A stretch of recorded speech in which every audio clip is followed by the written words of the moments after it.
అల్లు అర్జున్ హీరోగా దర్శకుడు వివి వినాయక్ తెరకెక్కించిన చిత్రం బన్నీ. ఈ సినిమా ద్వారా తెలుగు తెరకు హీరోయిన్గా పరిచయమైంది గౌరీ ముంజల్.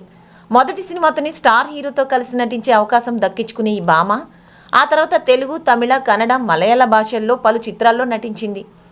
అయితే హీరోయిన్గా మాత్రం ఆశించిన స్థాయిలో రాణించలేకపోయింది. గౌరీ ముంజల్ నటించిన బన్నీ, శ్రీకృష్ణ, 2006, గోపి, గోడమీద పిల్లి, కౌసల్య సుప్రజారామ, బంగారు బాబు లాంటి చిత్రాలను ప్రేక్షకులను బాగానే ఆకట్టుకున్న అమ్మడికి మాత్రం కొత్త సినిమాల అవకాశాలు పెద్దగా రాలేదు. 2009 జగపతిబాబు హీరోగా వచ్చిన బంగారు బాబు గౌరీ ముంజల్కి చివరి చిత్రం.